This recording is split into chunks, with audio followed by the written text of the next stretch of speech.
Bueno, falta de especialistas, pocos hospitales y eternas listas de espera son algunos de los problemas de la salud en Chile. En el reciente estudio de la Superintendencia del sector, un 55% de la población usuaria, por ejemplo, de FONASA o de las ISAPRES, dijeron estar de acuerdo con un sistema único de salud. ¿Es este el futuro para ahondar en los desafíos y en los problemas del sistema actual? Nos encontramos con el cientista político y fundador de la Fundación Creando Salud, Matías Goyenechea. Muchas gracias por estar junto a nosotros y también junto al ex superintendente de salud, Manuel Inostroza. Gracias por acompañarnos y por dar la posibilidad de debatir en este tema que es tan interesante. Bueno, a partir un poco de la situación que se ha dado con el hospital de Puente Alto, con esta polémica que tiene más bien algunas connotaciones políticas, muchos han reconocido y dicen: estamos en crisis con respecto a la salud pública en nuestro país, con respecto a la salud en general. ¿Ustedes coinciden con este diagnóstico, con que es urgente hacer cambios y transformaciones trascendentales en este tema, porque al parecer es una política social que hemos ido dejando un poco de lado y que está, podríamos decirlo, en una crisis, en la UTI, para ponerlo en términos que tienen que ver con el tema que estamos debatiendo? Bueno, sí, yo creo que el hecho de haber hecho una reforma entre el año 2003-2005, de la cual ya han pasado prácticamente 8 o 9 años, ha generado la sensación de que salud como que puede quedar postergado en relación a otras prioridades. De hecho, la presidenta Bachelet ha planteado que su tema prioritario es educación, es el tema de la reforma tributaria, es el tema de la reforma constitucional, y salud ha quedado como una cuarta prioridad, pero que cotidianamente para la ciudadanía los temas no resueltos del auge, por ejemplo, del año 2003-2005, la necesidad de más inversiones, la necesidad de más especialistas, de resolver las listas de espera no auge en patologías que son muy frecuentes para la población, hacen que cada cierto tiempo los temas de salud quieran ser la cuarta prioridad, que quiere desplazar alguna de las prioridades vigentes hoy día del actual gobierno. Sí, a mí me parece que efectivamente es un tema que tiene que se arrastra de harto tiempo, que tenemos una preocupación desde la ciudadanía que es importante. O sea, en las encuestas del CEP u otras siempre está dentro de las 1, 2, 3 de las prioridades de la gente como problema a resolver por parte de los gobiernos. Me parece que nosotros hemos construido una salud en Chile que es bastante desigual, por un lado, y además que segrega, y ese es el efecto, por ejemplo, que generan las ISAPRES en el sistema en su totalidad, porque la gracia que hacen las ISAPRES es justamente de seleccionar a las personas que tienen mejores ingresos y que además no tienen un riesgo a enfermar que sea muy grande. Entonces, lo que va produciendo es que el sistema de salud chileno está en el fondo segregado, tanto por la capacidad de pago de las personas como también por el riesgo de las personas a enfermar. Entonces hemos construido un sistema que, si bien ha podido avanzado en algunos puntos bastante, que tiene un problema de fondo, que es esta desigualdad tanto en el ingreso de las personas como también a partir de si tienen más posibilidades o no de enfermar. Y eso es un problema que en el fondo que es bastante radical y que habla bastante mal acerca de cómo nosotros entendemos el derecho a la salud. Cuando hablábamos de educación, muchos hacían este símil si era o no un bien de consumo. ¿Se puede dar una situación similar en la salud y puede ser uno de los grandes temas que hablábamos, moviliza a las personas, porque hoy en día estamos teniendo una salud que finalmente está determinada por cuánto podemos pagar? O sea, la calidad de la salud netamente tiene una relación con cuánto podemos pagar por ella. ¿Vamos a una clínica o vamos a un hospital? A ver, mira, yo creo que desde el punto de vista constitucional, la salud es un derecho en todas las sociedades del mundo. Todas las sociedades modernas y democráticas aspiran a convertirlo en un derecho social garantizado. Pero al mismo tiempo, en la medida en que hay actores privados que participan de la salud, también se puede hablar de que es un bien público, es decir, de que el Estado busca garantizar ciertos mínimos o garantías sociales, y que también actores privados, particularmente médicos, que históricamente en Chile han actuado mucho en la lógica privada, prestadores privados, clínicas que pueden participar del sistema. Lo que pasa es que en Chile tenemos una particularidad, que es que tenemos un sistema ISAPRE que no existe en ninguna parte en el mundo, en donde se permite lo que señala Matías, una selección de riesgo, una discriminación, la preexistencia de cautividad, y que hemos tratado de hacer reformas al respecto durante tantos años y esperemos que ahora se dé la oportunidad de hacerlo. Sin embargo, yo al mismo tiempo quiero discrepar un poco en el sentido que, no obstante, la prioridad más importante sigue siendo, a mi juicio, la salud pública, donde hay 13.600.000 personas. por muy importante que sea el sistema ISAPRE, solo congrega a 3 millones de personas, es decir, a lo más un 17-18% de la población, pero donde más se juega, a mi juicio, la mala percepción o los problemas de inequidad, todavía, a pesar del auge, a pesar de los esfuerzos que han habido, sigue jugándose en los consultorios de atención primaria y en los hospitales públicos. Matías, y en ese sentido tal vez está desviado el foco por parte de los primeros anuncios que se ha hecho en esta materia de la administración Bachelet, que tiene que ver justamente con una reforma a las ISAPRES, y no estar tal vez pensando en justamente ese cerca de 80% que se atiende a la salud pública. Sí, a ver, un poco haciéndose cargo de lo que tú planteabas al principio, de si tenemos un derecho o no, un bien de consumo. A mí me parece que si bien en la Constitución se garantiza la salud, lo que hoy día se está garantizando en términos de facto es el acceso a elegir entre el sistema público o privado. Yo creo que esa es una concepción bastante limitada del derecho a la salud. No integra factores quizás más integrales de lo que debería ser el derecho a la salud. Y efectivamente lo que va ocurriendo es que desde los años 80 hasta la actualidad lo que hemos ido construyendo es un bien de consumo en salud. Si uno ve desde el punto de vista de cómo se financia el sector, hoy día el mayor financiador del sistema es el gasto de bolsillo de las personas, o sea, directamente del bolsillo de la gente se está financiando la salud. Por otro lado está el sector público, que hace una contribución, y bueno, y lo que tiene que ver con lo de la seguridad social, que es el 7% que cotizamos todos aquellos que trabajan. Pero de todas maneras hoy día el mayor financiador es el gasto de bolsillo. Existen bastantes problemas de cobertura en, por ejemplo, medicamentos, y por eso es que hoy día los pacientes se agruparon y en el fondo demandaron el fondo por la ley Ricardo Soto y el fondo para prevenir el fondo y financiar un poco lo que tiene que ver con algunos medicamentos en casos catastróficos. Pero efectivamente cuando nosotros tenemos una salud que está en el fondo guiado por el principio del mercado, ocurre esto de problemas de acceso en términos de ingreso, y eso es un problema que hoy día tenemos y que es bastante serio, al punto de que hoy día, si uno compara el gasto de las personas en el sistema público, se está gastando alrededor de 200, 300 mil pesos por persona, versus un sistema privado que gasta casi el doble o el triple, no el triple, pero sí como algo así como 700 mil pesos por persona o quizás un poco más, y son además las personas más sanas y con más recursos. Entonces tenemos un problema de desigualdad en el derecho a la salud que es bastante brutal.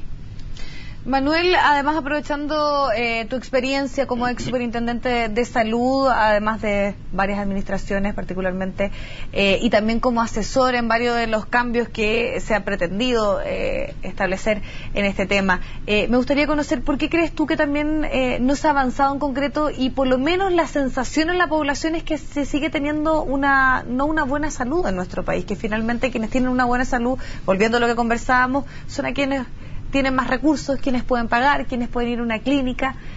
¿Por qué se está tan al debe en esta materia? A ver, yo creo que una de las razones, creo yo, voy a tratar de explicar una hipótesis, es a mi juicio la mirada pendular ideológica que hay en el sector salud. Pasamos de querer plantear todo como una responsabilidad única y exclusiva del Estado a algunos actores que creen que el libre mercado sin regulación en salud, tanto en clínicas como en aseguradores privados como las ISAPRES, pueden resolverlo todo.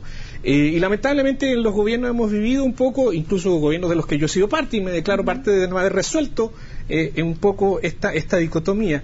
¿Por qué digo esto? Porque en general en el mundo, y también complementando un poco tal vez en la lógica más de debate con Matías, por cierto que las sociedades avanzan a establecer derechos, pero derechos que tienen que ser garantizados en la práctica. No sacamos nada con las constituciones digan. De hecho, muchas constituciones del mundo son mucho más poderosos que las nuestras en términos de la declaración semántica, retórica, de que la salud es un derecho garantizado. Sin embargo, en la práctica, en la atención primaria o en los hospitales públicos, no hay especialistas, no hay medicamentos, no hay insumos, y no se logra que esa garantía sea efectiva. Por lo tanto, garantizar efectivamente que las personas puedan acceder a sus operaciones, a su cirugía, a tratar el cáncer, que si tienen aneurisma cerebral no se muera porque no hay recursos. Y eso implica, a mi juicio, y eso, por ejemplo, el auge avanzó en esa dirección, de que si esa garantía estatal no se cumple en un hospital público o en un prestador público, y ese recurso se puede dar en un prestador privado, el Estado puede y tiene la obligación, a mi juicio, de garantía de resolver ese problema. Hoy día, lamentablemente, este debate ideológico nos lleva, por ejemplo, que Piñera, ¿no es cierto?, sin fortalecer mucho el sector público, ha promovido, a mi juicio de manera desordenada e inorgánica, una compra sin control, que probablemente van a haber denuncias en pocas semanas más. Ya la directora de FONASA está anunciando información que es relevante de cómo se aumentaron sin control compras a privados, pero se está anunciando ahora que todo se va a intentar hacer solo en los prestadores públicos, cuando en realidad, cuando esto bien regulado, permite, como te digo, el otro día un médico clínico en una UTI me comentaba, una paciente neurológica complicada por un aneurisma cerebral que se murió porque no había recursos para desviarla a un hospital privado, porque en ese momento todas las UTIs de los hospitales públicos estaban colapsadas y cubiertas de pacientes, y esa paciente se murió porque no hubo recursos para trasladarla. Entonces, y esa paciente fue FONASA Grupo A, es decir, la persona pobre se muere en este país esperando porque no tiene atención y porque a veces nuestras restricciones ideológicas impiden la solución de sus problemas de salud. Matías, respecto a ese punto, cuando hablamos de que finalmente hay muchos traspasos de fondos o mucho gasto que se ha hecho efectivamente en salud, pero que muchas veces ha tenido que pagar los precios de un sistema privado, y ahí obviamente muchos dicen aquí se ha farreado un poco una cantidad de dinero importante que se podría haber invertido en la salud pública. Sí, bueno, nosotros como Fundación Creando Salud hemos estudiado bastante el tema. La verdad es que nosotros históricamente siempre ha habido una comunicación desde el público hacia el privado, pero me parece que nosotros desde hace unos 30 o 40 años hemos radicalizado bastante lo que tiene que ver con los traspasos de recursos al sistema privado, desde el público al privado.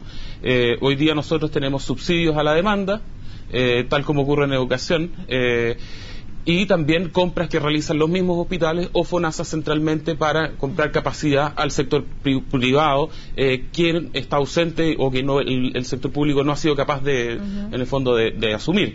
Eso hoy día son cerca de más de $1.000 millones anuales en compras a privado, en más los subsidios, y eso es una cantidad de plata que es gigantesca, o sea, equivale a 3, 4 hospitales al año financiados completamente, de alta complejidad.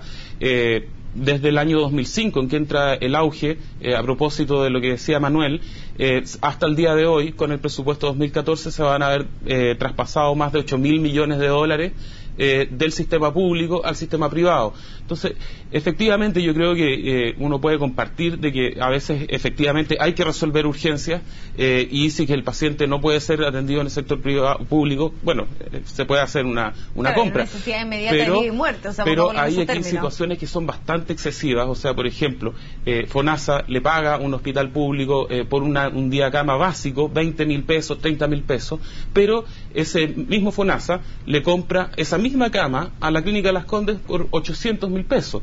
Entonces aquí tenemos una discriminación del Estado con el Estado bastante grave, y una cantidad de recursos que anualmente se están traspasando que son bastante gigantescos. Si uno compara lo que invierte el Estado versus lo que traspasa, la relación es por cada peso que gasta en nuevos consultorios, en nuevos hospitales, se le está traspasando casi 2,9 pesos a las clínicas directamente, a través de compras o subsidios, y eso hace de que efectivamente el sector público no sea capaz de tener los recursos para tener más especialistas o personal en salud, como también sus déficits en infraestructura, que son bastante graves.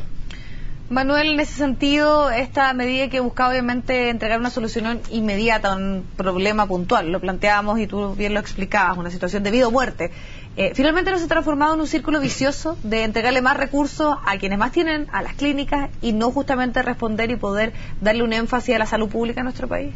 Sí, efectivamente, yo creo que algunas administraciones, y particularmente la de Piñera y la de Mañalich, yo fui uno de los que establecí muchas críticas al mal manejo que hizo de la compra privado, pero el auge lo estableció con claridad respecto a protocolos y guías clínicas. Aquí tenemos pacientes que tienen infartos agudos del miocardio, que tienen accidentes vasculares encefálicos, que tienen accidentes traumatismos encefalocranianos graves, que están establecidos dentro de las garantías del auge. Y ahí la garantía, creo yo, es súper clave. Si el hospital público, aún con toda la inversión, con todos los millones de dólares que le estamos metiendo, con el mayor presupuesto que le hemos metido, no es capaz de resolverlo porque está copado, en esos casos donde se enferma la mayor cantidad de gente, donde se muere la mayor cantidad de chilenos y particularmente más pobres, el Estado hace una compra programada, por eso están los convenios marcos, una programación sistemática para establecer coberturas de necesidades de la población. Si volvemos a esa planificación que se estableció, a mi juicio, creo que estamos dando una mejor respuesta de lo que hizo Piñera. Ahora, yo solo planteé a la Matías un dato. Mira, acaba de salir en en la Dirección de Presupuesto un estudio bien interesante que miró los datos desde el año 90 hasta el 2012, todos los datos presupuestarios actualizados, un estudio que está publicado en la página web del Ministerio de Hacienda. La tasa promedio del presupuesto público en estos 22 años ha sido de un 9% anual real por sobre IPC.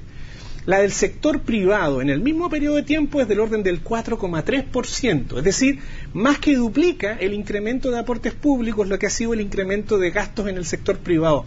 Eso ha hecho que Chile en estos 22 años haya pasado de gastar $350 per cápita a cerca de $1.200 per cápita en salud, pasando a ser Chile el país o uno de los 2 países que más gasta per cápita en salud en América Latina. Entonces yo creo que con esa cantidad de recursos uno puede al mismo tiempo caminar y masticar chicle, es decir, fortalecer el sector público, seguir construyendo los hospitales, seguir haciendo que se modernice, porque le hemos metido más recursos al sector público, pero cuando algún problema impide que un ciudadano pobre, vulnerable, del grupo A, B o de FONASA, cualquier ciudadano de este país, no resuelve su problema, que las restricciones ideológicas digan, no puedo traspasar la barrera de enviarle a un prestador privado porque yo estoy convencido de que solo tengo que hacer todo en lo público. Mientras se demoran en construirse, solo otro dato, Chile requiere $8.000 millones de dólares de inversión para tener todos los hospitales tiki-taka, como decimos, acreditados y autorizados sanitariamente. Con la tasa de inversión de la presidenta Bachelet, que ya es un esfuerzo gigantesco, $1.000 millones de dólares anuales, nos vamos a demorar 8 años en lograr que eso sea así. O sea, vamos a esperar 8 años para que se nos sigan muriendo personas que en Chile no deben morirse, porque hay tecnología y capacidad humana, especialistas para resolver el problema, por una restricción ideológica. Yo digo que no, y debiéramos establecer una reforma que haga que esta mixtura potencie los derechos de las personas, más allá que nuestras creencias ideológicas. Matías. Sí, o sea, yo comparto en parte lo que plantea Manuel. O sea, efectivamente no se trata de que prohibir de que se hagan compras o cosas por el estilo hacia el sector privado. Me parece de que de todas maneras hoy día lo que se está gastando del sector público al privado es excesivo. Y con precios que a veces son bastante irrisorios. O sea, cuando existe efectivamente un problema de que al sector público se le paga una cantidad bastante menor por la misma actividad, entonces tenemos un problema.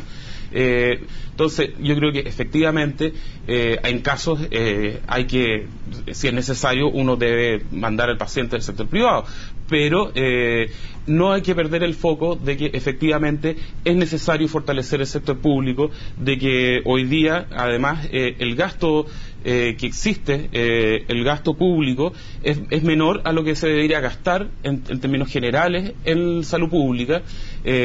Cuando vemos efectivamente cómo se reparten los recursos en los informes de la OCDE, cuando se hace un análisis de todos los países, uno ve que y cómo se comporta el gasto, lo que uno hoy día se empieza a dar cuenta es que del sector público, que atiende casi a 13 millones de personas, tiene un gasto que es menor de lo que tiene el gasto privado. Hoy día 3 millones de personas reciben más de la mitad del gasto de salud en Chile, y la gran mayoría en el fondo se queda con recursos bastante menores. Entonces efectivamente ahí existen problemas que son bastante brutales en relación a cómo se distribuye el gasto sanitario, que está haciendo hoy día problemas bastante graves, y además de esos pocos recursos que tiene la salud pública, que $1.000 millones de dólares anuales se vayan al sector privado también genera problemas, porque se dejan de hacer varias cosas.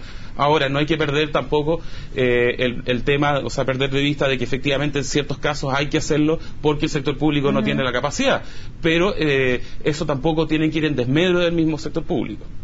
Manuel, entiendo que le querías responder. Sí, lo que pasa es que, mirando la cifra, este es un debate en que además nos hemos encontrado en otras ocasiones, incluso en mi universidad, la Andrés Bello, donde hemos estado juntos conversando y dialogando sobre estos temas. Tomando la cifra incluso que el propio Matías en su fundación, que creo que ha hecho un trabajo muy interesante en aportar este debate, él hablaba el año pasado de $1.156 millones de dólares, incluso tú lograste calcular, Matías. Si nosotros tomamos que el presupuesto anual proyectado para el año 2014, estamos hablando de $10.000 millones de dólares, estamos hablando igual que en el mejor de los casos, o con algunos problemas, el 11% del presupuesto del sector público se gasta solo en el sector privado, y el 89 o 88% se gasta en el propio establecimiento público. Entonces, tampoco estamos hablando de una enorme magnitud de recursos. Yo creo que probablemente en ese 11% todavía hay muchas de las distorsiones que Matías plantea, pero no por querer echar el agua de la batea se nos vaya a ir la guaguita por el medio del desagüe. O sea, el tema es que aquí hay mucha gente que sigue necesitando, mientras los hospitales públicos seguimos mejorándolos y haciendo esfuerzos de modernización, por resolverles sus problemas de salud. Y ahí el auge, yo creo que nos plantea ejemplos fantásticos. Yo, por ejemplo, quiero ponerte el último ejemplo. Académicamente lo vimos en la universidad. Hospital Barros Luco, el año 2006, 2.400 personas en lista de espera, cataratas, que es una operación que afecta mucho a los adultos mayores. Y se operaban 500 cataratas al año a esas 2.400. Por lo tanto, había una lista de espera enorme de 1.900 personas que se quedaban ciegas por no poder operarse. Pues bien, se compró equipamiento, se contrataron especialistas, y de pasar de 500, el Hospital Barros Luco pasó a operar como 1.500, 1.000 más. O sea, triplicó su capacidad y por lo tanto se fortaleció. Pero aún así, había 900 personas que seguían estando en lista de espera. Y esas 900 personas se compraron en el sector privado para que en su conjunto el problema de salud fuera resuelto. ¿Se fortaleció el hospital público? Sí. ¿Se compró el sector privado a precios bastante módicos? Sí, también. Y se le resolvió la lista de espera a esas 2.400 personas, que año a año hay que ver cómo se ha mantenido no ese modelo. Pero yo creo que se pueden buscar esas fórmulas de mixtura donde se potencia lo público y se complementa en virtud de las necesidades de la gente con lo privado. Claro, ahí estamos hablando de algunos ejemplos que hablan de lo ideal. Pero hay cierta coincidencia en que finalmente aquí el tema de fondo es el gasto, pero también el foco está en dónde o en qué gastar la falta que tiene el sistema público de salud para poder responder a todas las demandas que hay. Y volviendo un poco también a lo que se ha anunciado en materia de salud, el programa, por ejemplo, Michelle Bachelet establece que se van a construir 20 nuevos hospitales, dejar en construcción otros 20 y avanzar tanto en los estudios técnicos de arquitectura y también de ingeniería en la licitación de obras civiles de otros 20. Estamos hablando netamente del tema de infraestructura. De repente nos está también desviando la atención ahí, y qué pasa con el tema especialistas, que finalmente ahí hay una situación muy compleja. ¿Por qué? Por los años en que se toma que una persona se pueda especializar y pueda responder a la gran cantidad de demanda que hay. Y finalmente, ¿cómo poder dar una solución a ese punto? Que es que finalmente faltan especialistas en muchas áreas y que muchas veces no están dispuestos a irse al sistema público. Entonces, podemos construir muchos hospitales, pero si no tenemos especialistas... A ver, sí, yo creo que efectivamente, por un lado, el plan del gobierno es ambicioso, efectivamente. Yo creo que además se requiere la inversión que ahí se señala. Yo creo que tenemos ahí un problema de infraestructura que es bastante grave. Pero también está este problema del número de especialistas y del personal en términos generales, no tan solo de los médicos, sino que de enfermeras, tecnólogos médicos, etcétera. Hay una carencia en términos generales. Recuerdo un estudio que hizo el Banco Mundial acerca de recursos médicos, y ahí se planteaba de que hoy día, para atender en el fondo al sistema público, se contaba con menos de, me parece, como un 43% del total de las horas médicas disponibles, dentro de las cuales 9% de esas horas eran solamente para atención primaria, lo cual es bastante poco, considerando que donde primero se llega a la gente es en la atención primaria.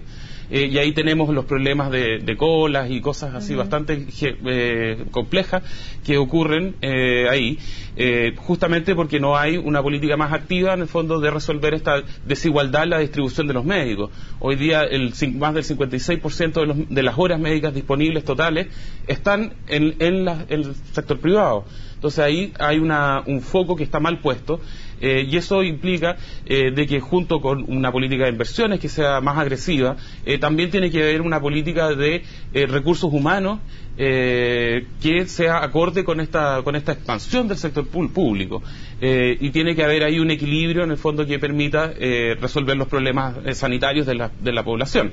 Manuel, ¿cómo se resuelve que es un tema complejo finalmente? Porque... A ver, tratando solo de ser didáctico, porque esto no es simple y en general es muy complejo, yo creo que estamos abordando dos de las tres patas que podrían ayudar a resolver el problema. Uno es infraestructura. Ya lo dije, aún invirtiendo $1.000 millones anuales, nos vamos a demorar 8 años a esta tasa. O sea, se requieren 2 gobiernos seguidos que mantengan este mismo nivel de prioridad. Por lo tanto, yo diría acuerdo nacional, parodiando a 2020, este sería 1.000 años, o sea, $1.000 millones anuales durante 8 años para que ojalá resolvamos este problema de infraestructura. Segundo, tiene que ver con la formación de los especialistas, y aquí hay que reconocer que al trabajo que ya se había hecho en los gobiernos anteriores, Mañalich hizo un esfuerzo como ministro de Salud y prácticamente cuadruplicó la formación de especialistas. Pasamos de cerca de 800 formación de especialistas anuales a cerca de 3.000, y la presidenta Bachelet se ha puesto más ambiciosa aún y ha dicho que eso lo quiere llevar a 4.000, o sea, agregar 1.000 especialistas más en formación.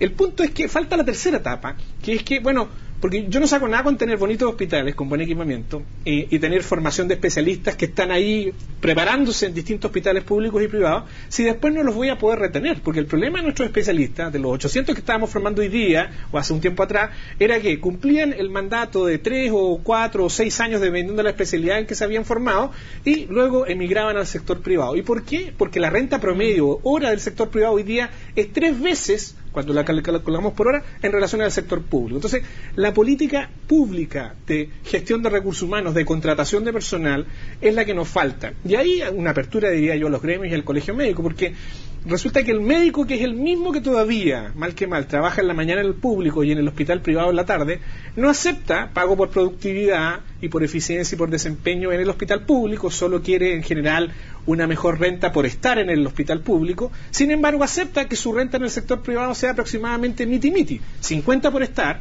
y 50 por hacer consulta, y tú ves los reportajes periodísticos que ustedes han hecho varias veces, que en las consultas privadas parecemos relojitos los médicos, cómo atendemos uno por uno, ya, y la gente se queja incluso del tiempo de atención, pero bueno, y resulta que en el hospital público no se cumplen. Entonces hay que buscar una fórmula de contratar, de buscar un nuevo trato laboral entre los médicos, profesionales de la salud, para que vuelvan. Si los hospitales van a estar bien construidos, van a tener formación de especialistas en cierne, para que se nos queden y no se nos vayan todos al sector privado. Matías, en razón del tiempo también me gustaría conocer tus palabras finales respecto a este tema. Sí, a ver, me parece que en salud pública tenemos muchos desafíos. En la red pública también tiene que expandirse. Me parece que hay que abordar bastantes problemas, como lo señalaba Manuel, el tema de un nuevo trato, el tema recursos humanos. Yo creo que hay que avanzar a repensar eso, efectivamente. También hay que apuntar a otros elementos. Yo creo que efectivamente hoy día el gasto hacia el sector privado es bastante alto, pero también requerimos un nuevo trato del Estado con sus hospitales. Hoy día tenemos un problema gigantesco de que los aranceles que paga FONASA a los hospitales públicos no alcanzan a cubrir los costos reales de las atenciones. Y para esto hay un estudio que hizo la Universidad Católica, donde se hace justamente un análisis donde se compara los costos tanto de insumos, equipamiento, recursos humanos, y sacaron ahí un costo total por una atención versus lo que se paga realmente. Y ahí hay una brecha que es de 84% en promedio, de que hoy día los aranceles no alcanzan, están bajo los costos. Entonces por eso tenemos problemas como deuda hospitalaria. Y eso en el fondo muestra de cómo existe un problema estructural de financiamiento también desde ese punto de vista del financiamiento de los hospitales. Entonces me parece que hay que avanzar efectivamente en una política de inversión que fortalezca el sector público, avanzar en una política de financiamiento de la salud que sea con una lógica de solidaridad, como hoy día se puede quizás avanzar a partir de la reforma de ISAPRE, pero también es importante meter otra pata, que es el tema de participación y democratización del sistema de salud. Perfecto. Me parece que esos son los ejes más importantes hoy día. Perfecto, bueno, queremos agradecerle tanto a Matías Goyenechea como a Manuel Inostroza haber estado junto a nosotros, un tema que se nos quedaron varios también, algunas otras aristas por tocar, pero justamente habla de lo importante que es hablar de la salud pública en nuestro país, de la salud en general. Muchas gracias. No, gracias por la invitación. Vamos al corte y regresamos a seguir revisando las noticias.